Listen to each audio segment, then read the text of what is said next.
Hello students, welcome back to our channel The Rationalist. Today we will discuss most important PYQs of chapter acid, bases and salts. So let's begin with question number 1. The name of salt used to remove permanent hardness of water is. ठीक है, तो जो water की hardness होती है वो magnesium और calcium ion के प्रेजेंट होने की वजह से होती है। तो इसके हार्डनेस को रिमूव करने के लिए जो सॉल्ट यूज किया जाता है वो होता है sodium carbonate decahydrate. Question number 2. Sodium hydroxide is termed as an alkali while ferric hydroxide is not because. अब देखो, जो सोडियम हाइड्रोक्साइड और फेरिक हाइड्रोक्साइड है वो दोनों ही हमारे बेस हैं, लेकिन सोडियम हाइड्रोक्साइड एक स्ट्रॉन्ग बेस है जबकि फेरिक हाइड्रोक्साइड एक माइल्ड बेस है। ठीक है, तो जो सोडियम हाइड्रोक्साइड होता है वो सॉल्युबल होता है वाटर में और फेरिक हाइड्रोक्साइड नॉन सॉल्युबल होता है, मतलब ये वाटर में सॉल्युबल नहीं होता है। ठीक है, तो ऑप्शन नंबर ए चेक कर लेते हैं। Sodium hydroxide is a base which is strong base while ferric hydroxide is a weak base। तो ऑप्शन तो सही है, लेकिन इसमें सॉल्युबिलिटी के बारे में कुछ भी नहीं बताया गया है, तो अभी हम इसको क्या कर देंगे, रॉन्ग। ठीक है, sodium hydroxide is a base which is soluble in water while ferric hydroxide is also a base but it is not soluble in water। तो ऑप्शन हमारा राइट साउंड कर रहा है। उसके बाद थर्ड ऑप्शन भी देख लेते हैं। Sodium hydroxide is a strong base while ferric hydroxide is a strong acid. तो ये ऑप्शन तो गलत हो जाएगा क्योंकि फेरिक हाइड्रोक्साइड एक स्ट्रॉन्ग एसिड नहीं होता है। ठीक है, तो ये ऑप्शन भी हमारा गलत हो गया है। Sodium hydroxide and ferric hydroxide both are strong base. अब देखो, बोथ आर दोनों तो स्ट्रॉन्ग बेस नहीं होते क्योंकि एक फेरिक हाइड्रोक्साइड हमारा क्या होता है, वीक बेस हो जाता है, तो ये तो यहीं पे गलत हो गया। तो ऑप्शन नंबर डी भी हमारा गलत हो गया, तो हमारा करेक्ट ऑप्शन हो जाएगा option number B. Question number 3, acid present in tomato is. ठीक है, तो हमारा फर्स्ट ऑप्शन है मिथेनोइक एसिड। तो मिथेनोइक एसिड तो आंट स्टिंग में प्रेजेंट होता है, तो ये वाला ऑप्शन क्या हो जाएगा, wrong.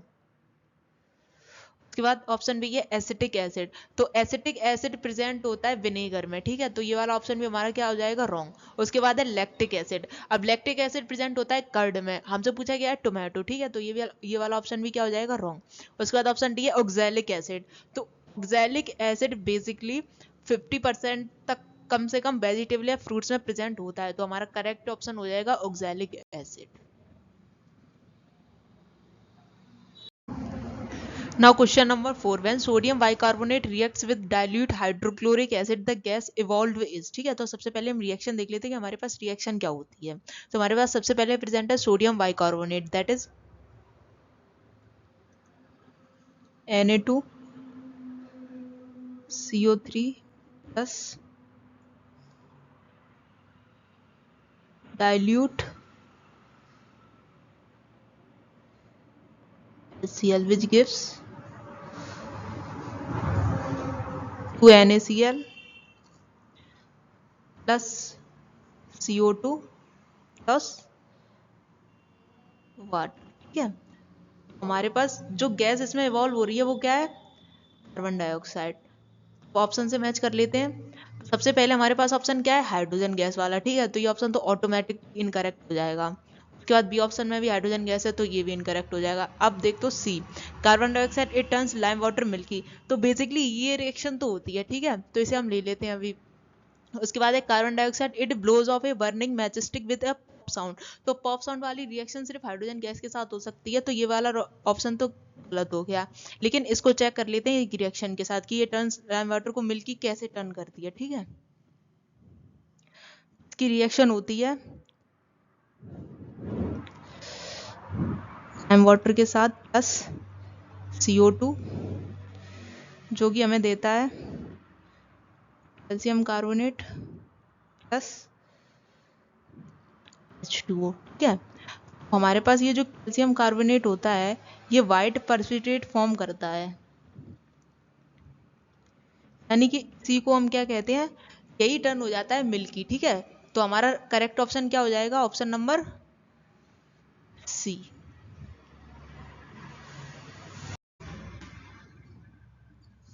Late us see question number 5, which of the following salts do not have the water of crystallization. ठीक है, तो जिसमें H2O का मॉलिक्यूल नहीं होगा वो हमारा वाटर ऑफ क्रिस्टलाइजेशन नहीं होगा। तो सबसे पहले हम क्या देख लेते हैं, सबके केमिकल फॉर्मूलाज देख लेते हैं।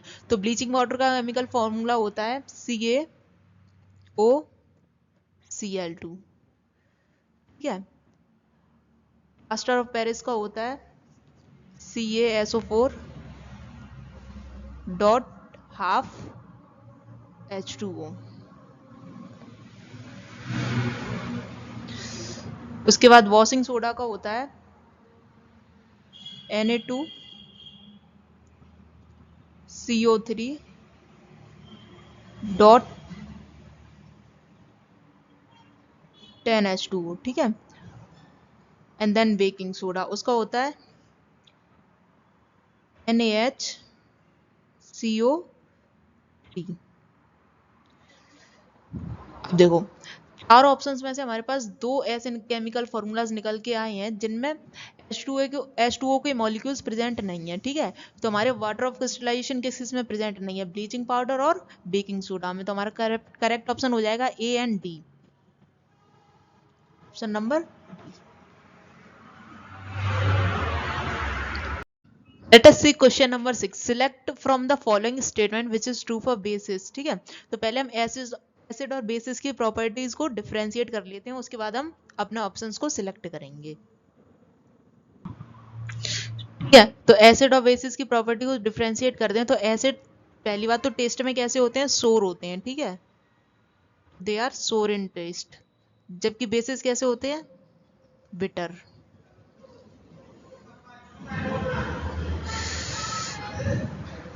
उसके बाद इनका जो पीएच होता है वो लेस देन 7 होता है,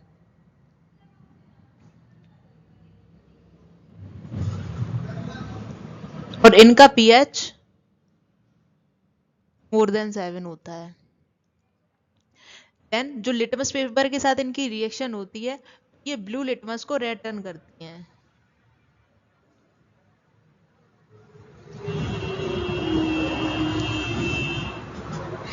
जबकि बेसिस क्या करते हैं, रेड लिटमस को ब्लू टर्न करते हैं।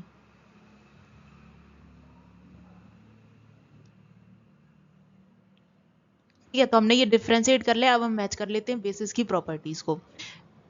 सबसे पहले ऑप्शन है bases are bitter and turn blue litmus to red, ठीक है। तो बेसिस बिटर तो होते हैं लेकिन ये ब्लू लिटमस को रेड टर्न नहीं करते, तो ये हमारा ऑप्शन क्या हो जाएगा, रॉन्ग। उसके बाद ऑप्शन बी है बेसिस है पीएच लेस देन 7, जबकि बेसिस का पीएच मोर देन 7 होता है, ठीक है। तो ये भी ऑप्शन क्या हो गया हमारा, रॉन्ग।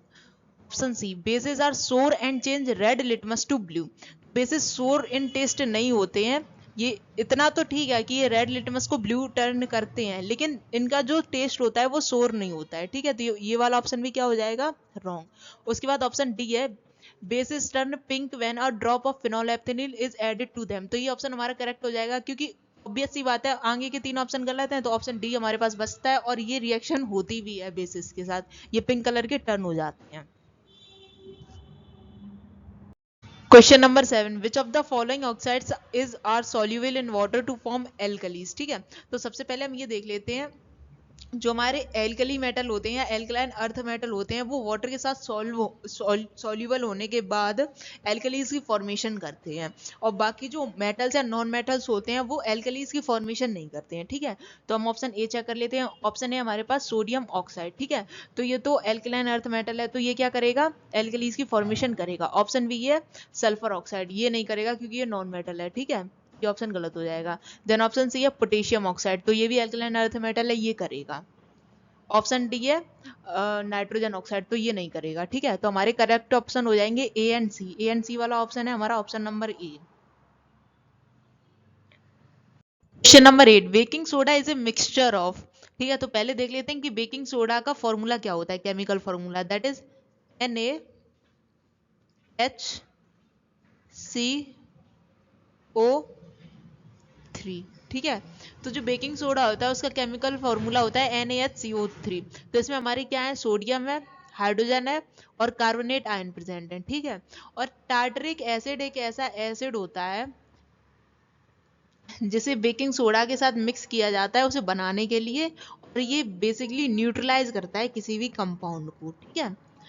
तो हमारे क्या क्या कंपोनेंट हो गए, sodium, hydrogen, carbonate and tartaric acid. तो ऑप्शन नंबर फर्स्ट है sodium carbonate and acetic acid, ठीक है। तो इसमें पहली बात तो हाइड्रोजन मिसिंग है, और दूसरी बात जो एसिड प्रेजेंट है वो एसिटिक एसिड है, तो ये वाला ऑप्शन हमारा क्या हो जाएगा, गलत। Option number B sodium carbonate and tartaric acid, इसमें भी हाइड्रोजन मिसिंग है, तो ये ऑप्शन भी गलत हो जाएगा। Option number C sodium hydrogen carbonate and tartaric acid, तो ये ऑप्शन हमारा सही है। Option number D sodium hydrogen carbonate and acetic acid, तो इसमें भी एसिटिक एसिड है, यानी ये हमारा क्या हो जाएगा, गलत। तो हमारा करेक्ट ऑप्शन है option number C.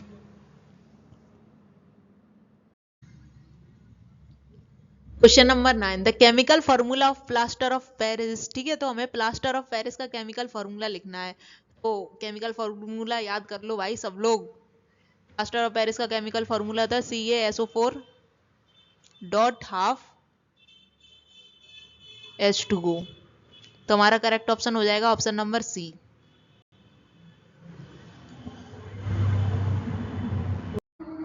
Now we will discuss assertion reason based question. So हमारे पास असर्शन है, वो है sodium hydrogen carbonate is used as an ingredient in antacids. ठीक है, तो जो एंटासिड्स होते हैं वो क्या होते हैं, वो एक तरीके के एसिड्स होते हैं या सॉल्ट्स होते हैं जो किसके साथ रिएक्ट करते हैं, अदर एसिड्स के साथ रिएक्ट करते हैं उन्हें न्यूट्रलाइज कराने में। ठीक है, तो antacids are those ingredients with react with other acids to get relief from it. ठीक है, तो अब एंटासिड्स क्या है, हम हमारे पेट में जब भी एसिडिटी वगैरह होती है, यानी जब एक्सेस HCl रिलीज हो जाता है हमारे पेट में, तो उससे रिलीफ लेने के लिए जो हम इंग्रेडिएंट्स का इनटेक करते हैं उन्हें हम एंटासिड्स बोलते हैं। ठीक है, अब उसका रीजन क्या है, NaHCO3 is a mild non corrosive basic salt. ठीक है, तो NaHCO3 नॉन कोरोसिव वो बेसिक सॉल्ट होता है, ये तो हमें पता है। ठीक है, अब नॉन कोरोसिव होता है, इसे ये सोचिए कि अगर हम किसी भी चीज का इनटेक कर रहे हैं तो वो नॉन कोरोसिव ही होगी, अगर कोरोसिव होगी तो वो हमारे ऑर्गन्स के साथ रिएक्ट कर जाएगी और उन्हें हार्म पहुंचाएगी। ठीक है,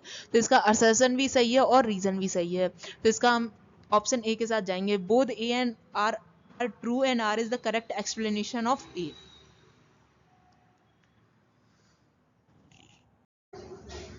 question number 11, which of the following observation is true about dilute solution of acetic acid. ठीक है, तो जो एसिटिक एसिड होता है वो कहाँ प्रेजेंट होता है, एसिटिक एसिड जनरली विनेगर्स में प्रेजेंट होता है। ठीक है, और उसके बाद इसकी अब ये एसिड है, तो ये जब इसकी रिएक्शन लिटमस पेपर के साथ होगी तो ये ब्लू लिटमस को रिटर्न करेगा। तो ऑप्शन नंबर ए क्या है, इट स्मेल्स लाइक विनेगर, ये सही है। And turns red litmus to blue, नहीं, जब एसिड होते हैं तो वो ब्लू लिटमस को रेड रिटर्न करते हैं। ठीक है, तो ये हमारा ऑप्शन क्या हो जाएगा, गलत।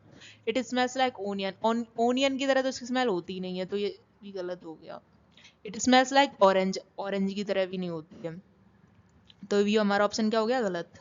It smells like vinegar and turns blue litmus to red, ये वाला ऑप्शन सही है।